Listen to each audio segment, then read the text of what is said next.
সম্মানিত মুসল্লিয়ানে করম, আমরা সকলেই কিন্তু ইন্নাদ-দীনা ইনদাল্লাহিল ইসলাম, ইসলাম ধর্মেরই অনুসারী, ঠিক কিনা বলেন? আমরা সবাই আদ-দীনু নাসিহা, এই দিন হচ্ছে কল্যাণকামিতা, দিন হচ্ছে নসিহাত, এটা হলো মানুষের কল্যাণ কামনা করে।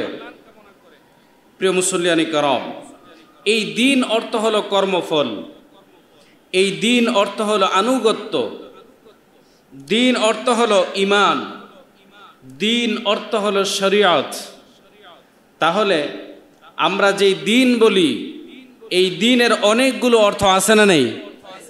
প্রত্যেকটা কথাই কিন্তু আবার আল্লাহর কোরআনুল কারীমে আল্লাহ তাআলা বলে দিয়েছেন। সুবহানাল্লাহ বলেন। আল্লাহ তাআলা বলেন আদ-দীন, এই দিন অর্থ হলো কর্মফল, দিন অর্থ হলো কর্মফল। যে যা করবে আল্লাহ পাক রব্বুল আলামিন ওই ব্যক্তিকে তার কর্মফলে আল্লাহ তাআলা দান করবেন। আল্লাহ তাআলা বলেন মালিক ইয়াউমিদ্দিন, বিচার দিনের মালিক হলেন আমার আল্লাহ। আল্লাহ তাআলা তিনি হয়ে গেলেন বিচার দিনের মালিক। এই পৃথিবীর মধ্যে যত বিচারকের আসনে যারা বসে, অবিচার নির্বিচার আর যা কিছু করছেন, তারা যা কিছু করছেন, সকলের বিচার যিনি করবেন তিনি কে? সে আল্লাহ রাব্বুল আলামিন বলে দিলেন মালিক ইয়াউমিদ্দিন, আমি আল্লাহ তাআলা শেষ বিচারে আখিরাতে আদালতে আমার সামনে যখন তোমরা আসবা, আমি আল্লাহ তাআলা অবশ্যই তোমাদের বিচার করে দিব। সম্মানিত মুসল্লিয়ানে করম, আমাদের দেশে দেখবেন এই দিন সম্পর্কে অনেকে আলোচনা করে, ওয়াজ করে। এরকমও লোক দেখবেন সারাদিন বিভিন্ন জায়গার মধ্যে পড়ে থাকে, মিথ্যা কথা সব সময় মুখ দিয়ে বের হয়। তারাও কিন্তু বলে লাকুম দীনুকুম ওয়ালিয়া দিন, বলে না? বলে কি না? তারাও বলে লাকুম দীনুকুম ওয়ালিয়া দিন। এর অর্থ কি বলেন? লাকুম দীনুকুম ওয়ালিয়া দিন অর্থ হলো তোমাদের কর্মফল তোমাদের জন্য, আর আমার কর্মফল হলো আমার জন্য, ঠিক কিনা? আপনারা মুসল্লিরা যারা আছেন, আপনাদের কর্মফল আপনাদের জন্য, আমার কর্মফল আমার জন্য। এখানে লাকুম দীনুকুম ওয়ালিয়া দিন দ্বারা এখানে নিরপেক্ষতাকে বোঝানো হয় নাই। নিরপেক্ষ বোঝানো হয়েছে না পক্ষে বোঝানো হয়েছে?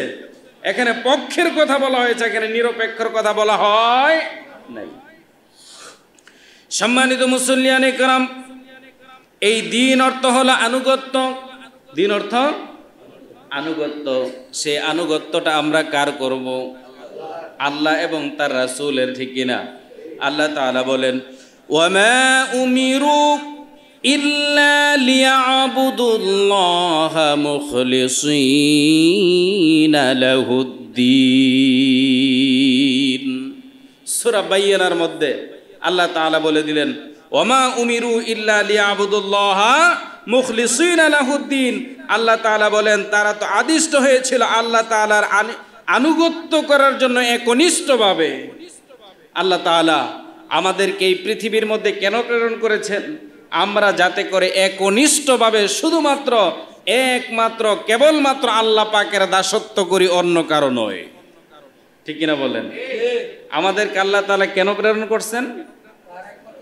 কার দাসত্ব করব আমরা? আল্লাহর দাসত্ব করব। কোনো মানুষ, কোনো ব্যক্তি, কোনো আল্লাহ পাকের কোনো সৃষ্টির না, কোনো সৃষ্টির আমরা আনুগত্য করব না। আমরা আনুগত্য করব একমাত্র স্রষ্টা। আর সেই স্রষ্টাকে আল্লাহ সুবহানাহু ওয়া তাআলা। আল্লাহ তাআলা সে কথাটাই আমাদেরকে বলে দিলেন। সম্মানিত মুসল্লিয়ানে کرام, এই দিন অর্থ হলো, এই দিন অর্থ হলো আবার ঈমান, দিন অর্থ হলো ঈমান। আল্লাহ তাআলা এই ঈমান সম্পর্কে আবার কোরআনুল কারীমের মধ্যে বলেন কুল আতুআল্লিমুনাল্লাহা বিদীনিকুম ওয়াল্লাহু ইয়ালামু মা ফিস সামাওয়াতি ওয়া মা ফিল আরদি ওয়াল্লাহু বিকুল্লি শাইইন আলিম। দিন অর্থ এখানে ঈমান। দিন অর্থ এখানে কি বলেছি? ঈমান। আল্লাহ তাআলা বলেন, হে নবী বলো, তোমরা কি তোমাদের দিন সম্পর্কে, তার মানে তোমাদের ঈমান সম্পর্কে আল্লাহ তাআলাকে অবহিত করতে চাও? যদি তোমরা তা করো তাহলে আকাশ এবং জমিনে যা কিছু আছে তার সব কিছুর খবর কার কাছে আছে? আল্লাহ পাকের কাছে আকাশ এবং জমিনে যা কিছু হয়, হচ্ছে, হবে, সব কিছুর খবর যার কাছে আছে তিনি কে? আল্লাহ। এটা ঈমান রাখতে হবে, এটা বিশ্বাস করতে হবে। সম্মানিত মুসল্লিয়ান ইকরাম, এই দিন অর্থ হলো শরীয়ত। দিন অর্থ কি? শরীয়ত। কোরআনুল কারীমের মধ্যে আল্লাহ তাআলা বলেন, আল ইয়াউমা আকমালতু লাকুম দীনাকুম ওয়া আতমামতু আলাইকুম নি'মাতি ওয়া রাদিতু লাকুমুল ইসলাম দীনা। আল্লাহ তাআলা সূরা মায়েদার 3 নম্বর আয়াতের মধ্যে বলে দিলেন, আল্লাহ তাআলা বলেন, আল ইয়াউমা আকমালতু লাকুম দীনাকুম, আমি আল্লাহ তাআলার পক্ষ থেকে তোমাদের জন্য যতটুকু শরীয়ত দরকার ছিল তার সব কিছু দিয়ে দিলাম। শরীয়ত মানে কি? এখানে দিন। এখানে শরীয়ত মানে কি? দিন। আল্লাহ তাআলা এখানে বললেন, আল ইয়াউমা আকমালতু লাকুম দীনাকুম, আমি আল্লাহ পাকের পক্ষ থেকে তোমাদের জন্য দিনকে পরিপূর্ণ করে দিলাম। তার মানে হলো তোমাদের জন্য শরীয়তকে আমি আল্লাহ তাআলা পরিপূর্ণ করে দিলাম। বলেন সুবহানাল্লাহ। এবং আমি আল্লাহ পাকের পক্ষ থেকে তোমাদের জন্য যতটুকু নিয়ামত দরকার আমি আল্লাহ তাআলা এই শরীয়ত তথা কোরআনুল কারীমের মাধ্যমে পরিপূর্ণ নিয়ামত আমি আল্লাহ দান করলাম। তারপরে আল্লাহ তাআলা বললেন, ওয়ারাদিতু লাকুমুল ইসলাম দীনা, আর আমি আল্লাহ পাকের কাছে পছন্দের ধর্মের নাম হলো ইসলাম। বলেন, পছন্দের ধর্মের নাম হলো একমাত্র ইসলাম। তাহলে আল্লাহ তাআলা এখানে বললেন যে আমি তোমাদের জন্য শরীয়তকে পরিপূর্ণ করে দিলাম, তোমাদের জন্য নিয়ামত পরিপূর্ণ করে দিলাম, এবং ধর্ম হিসাবে আমি আল্লাহ তাআলা তোমাদের জন্য ইসলামকে পছন্দ করলাম। তাহলে বোঝা গেল যে এই পৃথিবীতে আরো ধর্ম আছে। কথা বলেন। যেহেতু আল্লাহ বললেন যে ইসলামকে আমি আল্লাহ তাআলা তোমাদের জন্য পছন্দ করে দিলাম, তাহলে বোঝা যায়, আল্লাহ পাকের কথাই বোঝা যায় যে ইসলাম ছাড়া আরো ধর্ম আছে, ওগুলো আল্লাহ পাকের পছন্দ না। আল্লাহ পাকের পছন্দ কোনটা? ইসলাম।